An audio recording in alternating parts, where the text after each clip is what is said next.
만나서 반갑습니다. 탑메이커 1등급 쌤입니다. 자, 오늘은요, 주로 고등학교 2학년 학생들이 1학기 때 공부하는 고등영어 능률 1, 능률 김 교과서 레슨 1 본문 해설 강의를 시작해 보도록 하겠습니다. 자, 본문 1부터 한번 진행해 볼게요. 본문의 제목은요, Can I swim? 제가 수영해도 될까요? 인데요. 자, 왜 이런 제목인지 궁금하시죠? 본문 읽으면서 확인해 보도록 하겠습니다. Tom Michael is a British teacher. 탐 미켈은 영국인 선생님이십니다. In the 1970s, 1970년대에 S가 붙으면 70년이 아니라 70년대입니다. He worked at an English language boarding school in Argentina. 그가 일을 하셨습니다. 어디에서요? 먼저 좁은 장소가 하나 나왔고요. 그 뒤에 더 큰 넓은 장소가 이렇게 나왔습니다. 자, 이렇게 주어 동사 뒤에요. 이렇게 장소 표현이 연달아 나온다. 그럼 먼저 좁은 개념, 그리고 더 큰 개념이 뒤에 이어집니다. 시간 표현도 마찬가지고요. 자, 영어 기숙학교에서 일을 하셨습니다. 어디에 있는 영어 기숙학교요? In Argentina. 아르헨티나에 있는요. 자, 눈치 빠른 친구들은 아셨을 테지만은요, 선생님이 소괄호로 묶는 애들은요, 맞습니다. 전치사구입니다. 이렇게 전사구는 주로 장소나 시간, 이유 등의 의미를 표현하게 되죠. 그 의미 덩어리를 묶은 겁니다. 자, 계속해서 읽어보겠습니다. One day, 어느 날, he visited a beach and found a penguin that was injured and alone. 그가 해변에 갔다가 발견합니다. 펭귄을요. 어떤 펭귄요? 부상을 입고 혼자 있던. 자, 우선 이 뒷문장에는요. 이렇게 두 번째 문장에는요. 과거 형태 동사 두 개가 and로 연결된 게 보이시나요? 해변에 갔고 발견했고 차례대로 벌어진 일을 and로 연결했는데요. found의 목적어인 펭귄 뒤에는요. 이렇게 that으로 시작하는 문장이 붙었습니다. 어디에요? 명사 뒤에요. 왜 그럴까요? 그래요. 명사에 대한 뭔가 설명을 더 자세히 해주기 위한 문장인데요. 이런 걸 우리는 바로 관계사절, 형용사처럼 명사를 꾸며준다고 해서 형용사절이라고 부르죠. 우선 해석하는 방법은요. 우선 관계사절이 시작되는 곳에 어떤 정도 해준 다음에 차례대로 의미를 더해 나갑니다. 한번 보세요. 펭귄. 어떤 펭귄. That was injured. 부상을 입고 혼자 있던. 이렇게 되는 거죠. 자, 원래 이 that은요. 주어 역할하던 대명사 누구였을까요? 맞습니다. 그렇죠. 대명사 it이었던 겁니다. 이게 주어 역할하는 대명사 it 대신 써줬다고 해서 이 that을 주격 관계 대명사라고 합니다. 대명사 역할뿐만 아니라 명사 뒤에 문장을 이어주는 접속 기능까지 있습니다. 그런데 이 주격관계 대명사 혼자는 생략이 안 되거든요. 지금 다 얘기를 해드릴 수는 없지만 뭐 좀 들어본 적이 있을 거예요. 목적격 관계 대명사는 생략한다는 얘기를 들어보셨을 거예요. 근데 주격관계 대명사는 혼자는 생략이 안 되지만 누구와 함께? 그래요. 뒤에 있는 비동사와 함께는 같이 생략이 됩니다. 그리고는 바로 이렇게 pp나 ing나 이렇게 명사를 꾸며줄 수 있는 어구들이 명사를 바로 소식해 줄 수가 있습니다. 자, 학교 내신에는 요거 생략될 수 있다 확인해 주셔야만 합니다. 됐죠? 계속 이어갑니다. Michael decided to help the bird. 자, 미켈쌤은요, 그 새를 돕기로 결정했습니다. 그 새라는 건 누구 말하는 거예요? 그렇죠. 선생님이 한번 형광펜으로 칠해 볼게요. 바로 이 새 말하는 거죠. 그렇죠. 부상 입고 혼자 있던 그 펭귄을 말하는 겁니다. 자, help라는 동사는요. 여기서 문맥상 어때요? 이런 동사 어떨까요? rescue, 구조하다 라는 동사로도 바꿔줄 수가 있겠습니다. 자, he cleaned it, fed it, and even gave it a name. Juan Salvador. 자, 탐 미켈쌤은 그것을 닦이고 바로 펭귄을 닦이고 밥 주고 그리고 펭귄에 이름까지 붙여줬대. 뭐라고요? 후안 살바도라고요. 자, 이런 걸 우린 병렬이라고 하는데 들어보셨을 거예요. 과거 형태의 동사가 이렇게 나란히 연결이 되어 있습니다. 근데 한 놈만 갑자기 뭐 현재 형태의 동사를 쓴다거나 동사가 아닌 형태를 쓰시는 건 잘못된 겁니다. 무슨 말인지 아시겠나요? 즉, he cleaned it, feeding it 뭐 이런 식으로 또는 feeds it 어색하겠죠, 그렇죠? And gave it a name. 자, 나란히 과거형 써주시는 겁니다. 이해되셨나요? 자, 참 훌륭한 선생님이십니다. 닦이고 먹을 것도 주고 이름까지 지어줬대. 펭귄에게 후안 살바도라는. 좋습니다. 자, 첫 번째 본문의 두 번째 덩어리로 넘어갔습니다. 계속해서 읽어보겠습니다. From that day on. 자, 그날부터 계속해서요. From A on 하면은 A부터 쭉 이겁니다. 그날부터 계속해서 후안 살바도는 lived on the terrace of his room. 살았습니다. 어디에서요? 그의 방, 탐 미켈쌤의 방, 테라스에서 살았습니다. 자, 먼저 좁은 장소 나왔고요. 좀 더 넓은 큰 장소 이어집니다. In the school dormitory. 그래, 학교 기숙사에 있는 그의 방, 테라스에서 살았습니다. 자, 충분히 이해되셨죠? The following is part of the story. 자, 다음은요. 부분입니다. 뭐의 부분요? 이야기예요. 자, 그리고 콤마 뒤에 또 written by Tom Michael. 탐 미켈에 의해서 쓰여진 이야기. 이 스토리에 대한 좀 더 설명이 이어지는 거죠.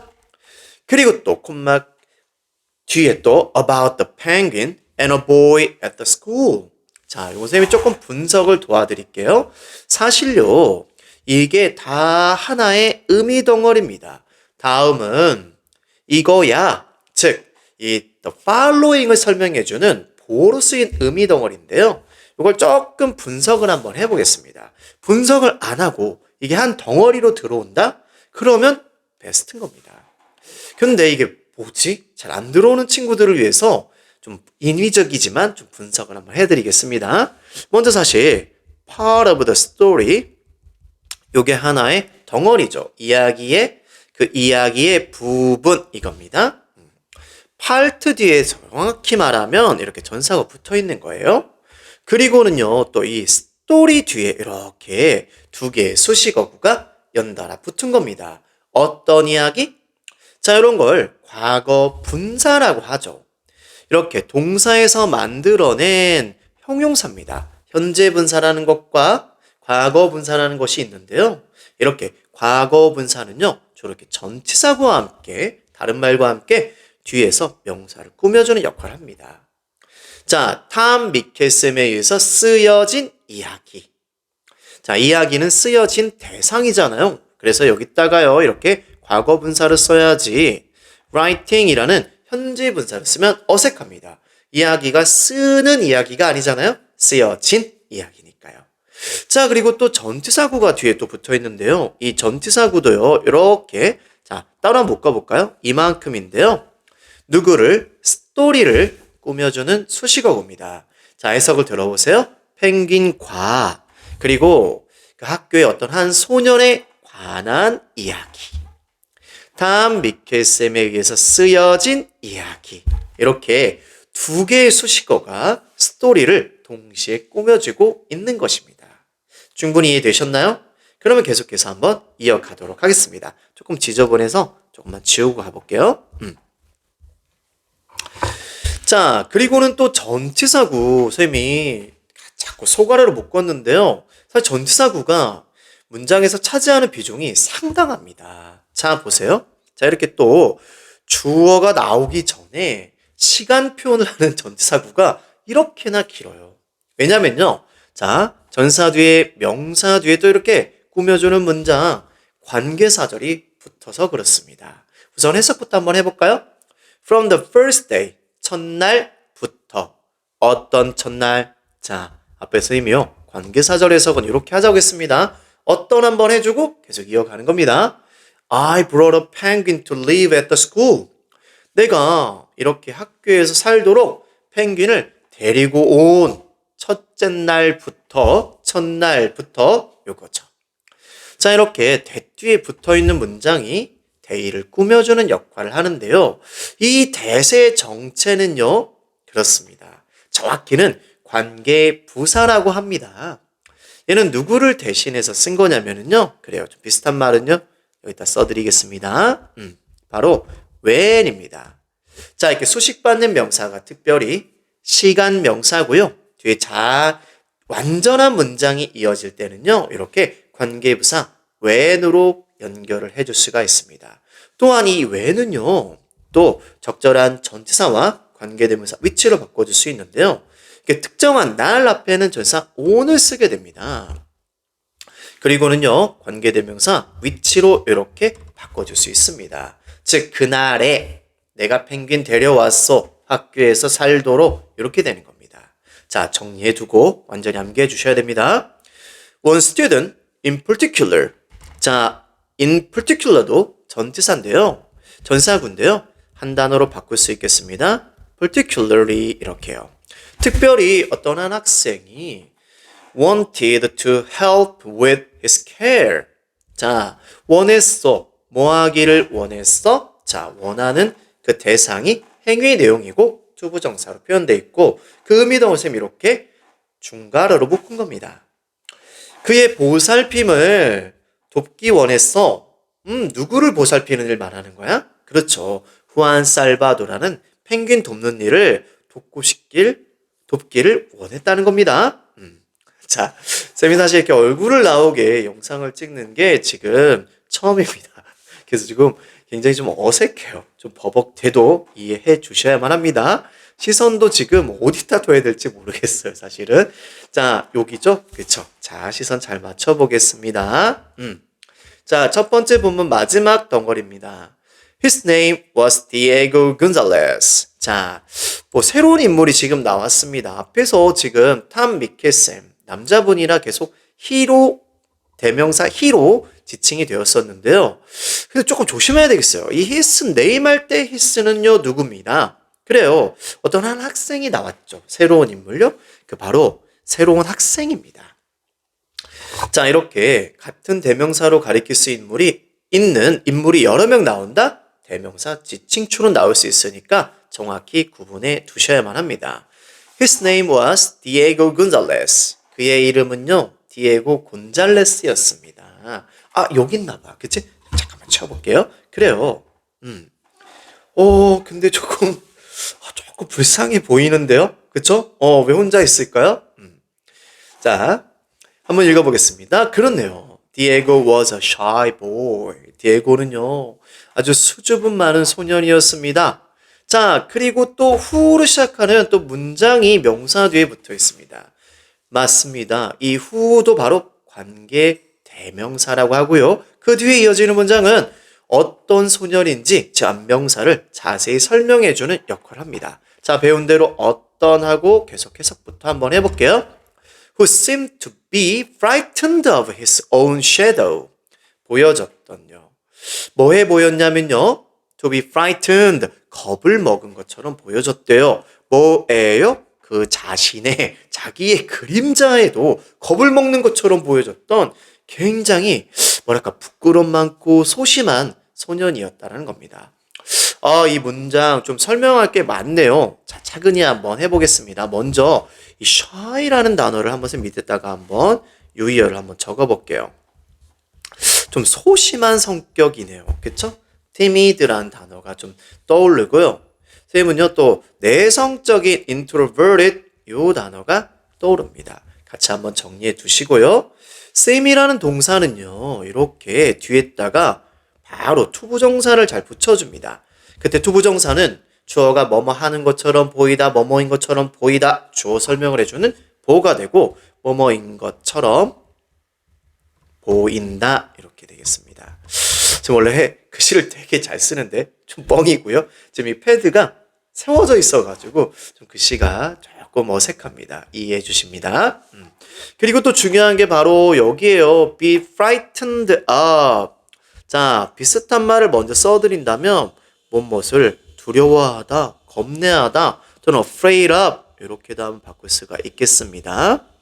근데 뭐가 중요하냐면요. frightened예요. 자, fright는 겁을 주다라는 동사입니다. 그 뒤에 이렇게 누굴 붙이면 이들을 붙이면 겁먹은이라는 형용사가 되는 거죠. 자, 여기 조심하셔야 돼요. frighten 동사를 쓰면 안 되고요. frightened가 맞고요. frightening도 안 돼요. 겁을 주는, 무섭게 하는, 다른 대상을 무섭게 하는 안 된다는 겁니다. 이해되셨나요? 자, 계속해서 디에고에 대한 이야기가 이어집니다. 선생님 이 his를요 이렇게 한번 파란색으로 쳐볼게요. struggled with his classes. 그는 뭐 하냐면 struggle with 하면은 되게 막 고군분투하다 이런 뜻이거든요. 힘겨워했던 거야. 뭐에 힘겨워했었냐면 그의 수업에. And none of the after school activities. 자, 그의 방과 후 스쿨 중에 그 어떤 것도 seemed to suit him. 자, 그에게 딱 맞는 것처럼 보이지 않았다라는 거야. none of 하면은 그 어떤 것도 뭐뭐하지 않다거든요. 따라서 즉 무슨 말이야? 방과 활동, 모든 방과 활동이 그에게 맞지 않았다라는 거야. 그에게 맞는 활동이 없었던 거야. 자, 계속해서요. 하나만 더 부연 설명하고 진행해 보도록 하겠습니다. 이 자리에 누굴 쓰면 어색할까요? 지금 이 아이가 굉장히 소심하다고 했습니다. 근데 자, 그리고 앞에서도 학교 생활 고생하고 있다고 했어. 근데 모든 활동이 그에게 맞았어. 어색하죠. 대부분의 활동이 맞았어. 어색한 거예요. most of 하지 않도록 주의해 주십니다. 자, 계속해서 이 힘도 디에고가 되겠고요. He was neither A nor B. 자, neither A nor B. 얘도 부정어입니다. A도 B도 아니었다 이겁니다. 즉 그는요 strong하지도 않았고 athletic 체격이 막 어땠어? 좋지도 않았다라는 거야. 몸이 다부지지도 않았다라는 거야. 쌤처럼. On the rugby field. 자, 럭비 장에서는요 nobody passed the ball to him or involved him in the game except to make fun of him. 자, 찬찬히 해석해 보겠습니다. 자, 조심해 주셔야 돼요. 아까 none도 그랬고 nobody 부정주어입니다. 그렇다면 동사를 좀 반대로 해석을 해 주셔야만 합니다. 누구도 그에게 공을 패스해 줬다, 패스해 주지 않았다, 주지 않았다. 또한 그를 포함 이렇게 껴주지 않았다라는 겁니다. 어디예요? 경기예요. except는요 여기서는요 전치사로 쓰였는데요. except 뭐뭇을 제외하고. 얘 되게 재밌어요. 전사 뒤에 행위의 내용은요 그렇죠 동명사를 써주셔야 되잖아요. 근데 얘는요 아주 특이해요. 이렇게 누굴 쓸 수 있냐면요 투부정사를 쓸 수 있습니다. 신기하죠? 그쵸? 자, 또 비슷한 전치사가 바로 누가 있냐면 but입니다. 에? but이요? but은요 등위접사이죠. 하지만요 이렇게 전치사로 쓰일 수도 있고요 부사로도 쓰일 수 있어요. 그때는 오직 정도의 의미로 해석이 됩니다. 여기서는요 뭐뭇을 제외하고입니다. 근데 우선은 make fun of 하면은 무슨 뜻입니까? make fun of 일단 정리해 볼게요. 자, 뭐 하는 거야? 이거 laugh at 하는 거지. 막 골리고 비웃고 하는 겁니다. tease 하는 겁니다. 정리해 두셨나요? 그를 놀리는 것을 제외하고는 공도 패스 안 해주고 그를 경기에 껴주지도 않았대. 자, 이거 전문 용어 있지 않나요? 왕찐따? 이렇게. 자, 아이고 좀 딱합니다. 그쵸? 쌤의 옛 모습이 보이는 것 같기도 하고. 좋습니다. 이렇게 첫 번째 부분 마무리 짓고요. 이어서 부분 2 진행하겠습니다.